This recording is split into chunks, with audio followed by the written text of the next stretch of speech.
So it provides us with a test, one that helps us understand the method by which we must seek to address the issues at hand, particularly when it comes to economics and social equality.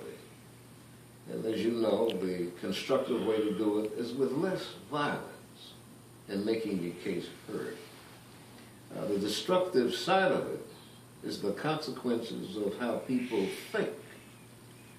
And the concept of turning the other cheek doesn't mean that you turn the other cheek literally.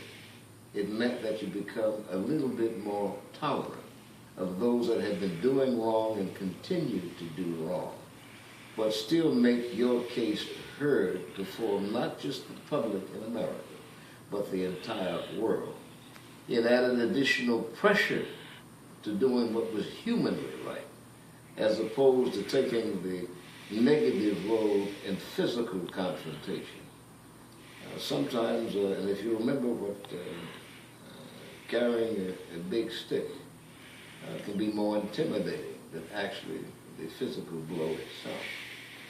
We want about to end all at the same time, but to maximize our rights and to be treated equally as humans. And what was ever derived from that would come through the benefits in an area of education, of things that we felt short, job opportunities, public housing, public accommodations. And he was the right man to lead that march. We're all enamored by the leadership of Dr. King, the wisdom exercised, and what it means to us today. Many couldn't see it at the time we were going through it, but we've all derived the benefits of it. That's both black and white, and others as well. Wow. How do you interpret the phrase, human progress never rolls on the wheels of inevitability? Also, can you think of an example to support your answer? Oh my goodness, there are dozens of examples to support that. We can't let the inevitable be how we treat our lives. That's like waiting for something to happen. Eventually it will happen. You have to partake and be part, operate as one in that instance, because it does make a difference. If you sit back and do nothing, you know without equivocation, nothing is going to be really achieved unless someone else moves you. But if you take part in the initiation of it, there are the intrinsic benefits that you were part of that change. That's beneficial for all humankind. And you see it all across the country. You see it today with Black Lives Matter.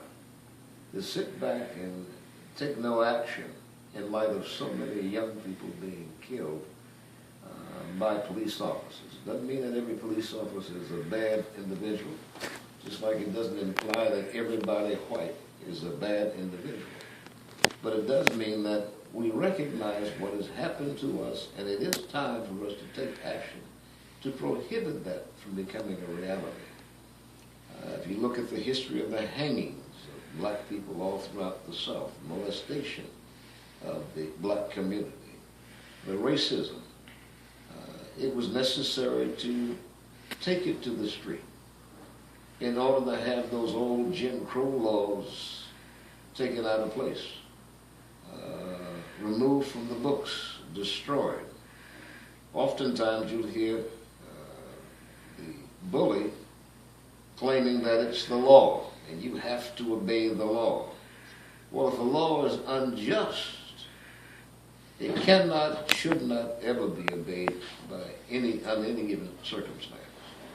Now that might be a little bit much for some people to take, but apartheid was the entire constitution of a nation, where it was legal to do harm to anybody they chose under any given circumstance without any retribution from anyone. That was the law of an entire country itself. It didn't make it right. We knew it was wrong. Just as we knew that Jim Crow was wrong when someone says it was the law. The law, as I've learned over the years, is written without common sense. the litigants have to create the common sense of the law. And because we didn't understand that, we wanted God's will to prevail.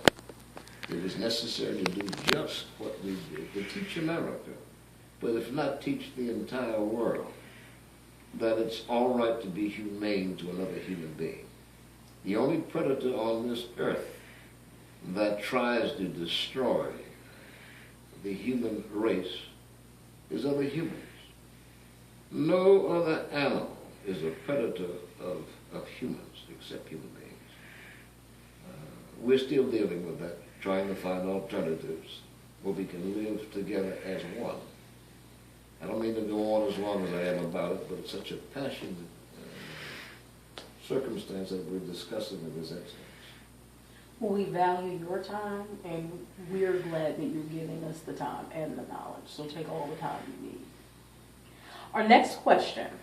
Why do you think Dr. King decided to write this letter, the I Have a Dream speech? And why do you think that it is still remembered for being such an important document? I think that particular speech, and others may not know this, but had been spoken before by Dr. King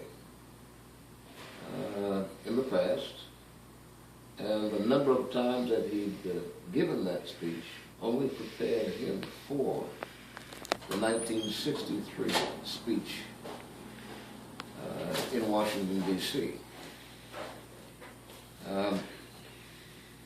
He wrote it out of a sense of awareness of humankind and the necessity of all humans being able to do what?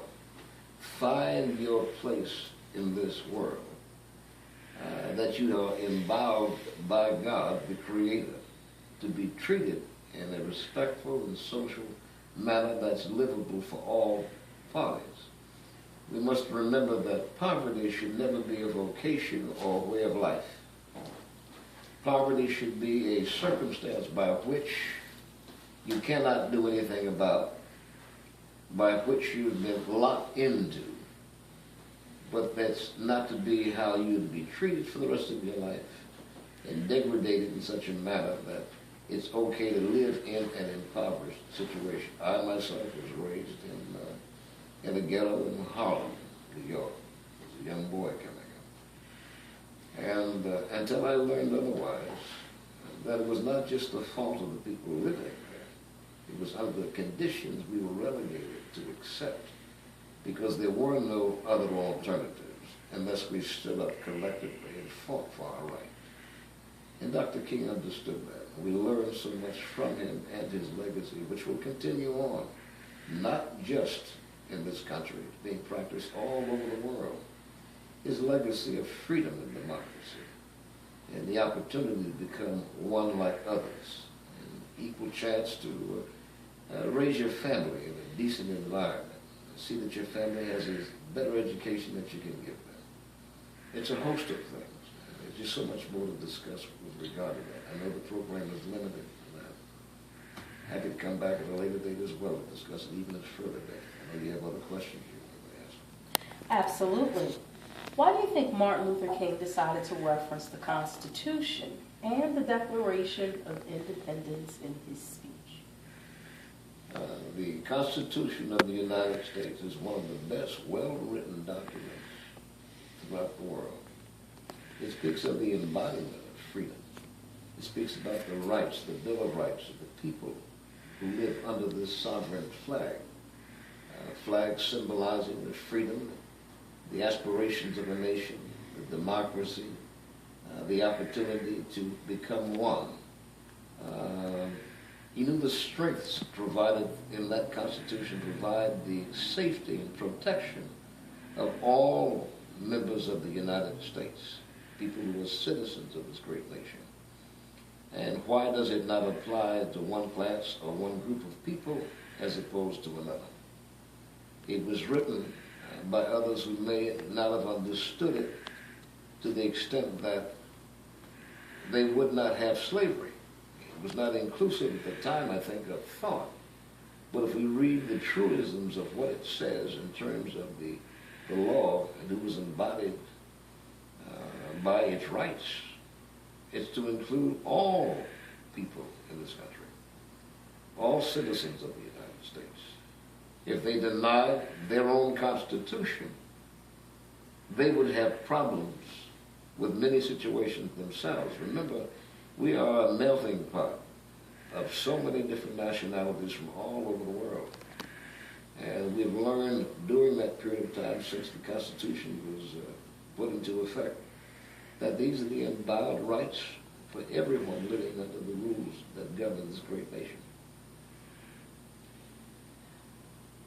What do you think Dr. King means when he says that African Americans have been given a check marked insufficient funds? I've heard that so many times, and he was right on point with it. We were.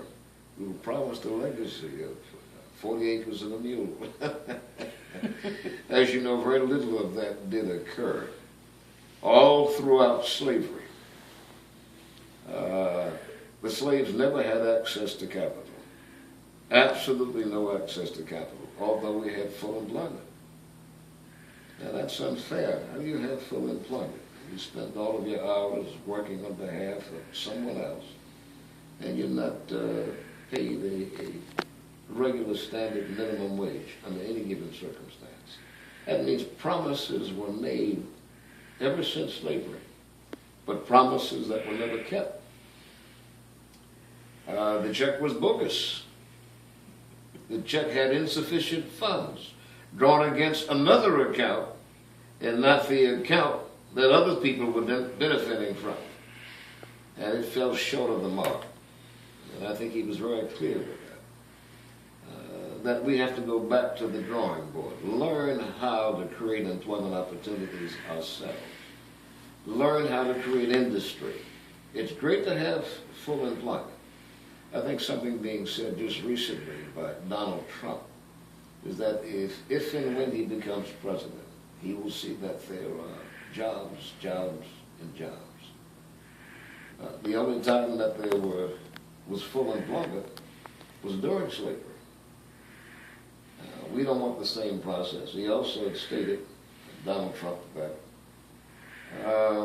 1% of the population controls 40% of the wealth of this nation. Well, I can imagine if he became president, he and his associates and business cronies and the rest of them, that 1% population would control more than 80% of all the wealth in America, wiping out the middle class, and we'd have nothing but the poor versus the rich. So that check has never been a good check. We've never cashed that check. Many people talk about reparations, but in that area, it's stated in the Constitution that we didn't have a right to reparations because we were not considered citizens, but others were. That has to change. We need to cash that check at some point in time, and I think it's coming. It's not too far off in the future. Dr. King references a sacred obligation. What do you think that the obligation is in his view, and how do you think that obligation should be achieved?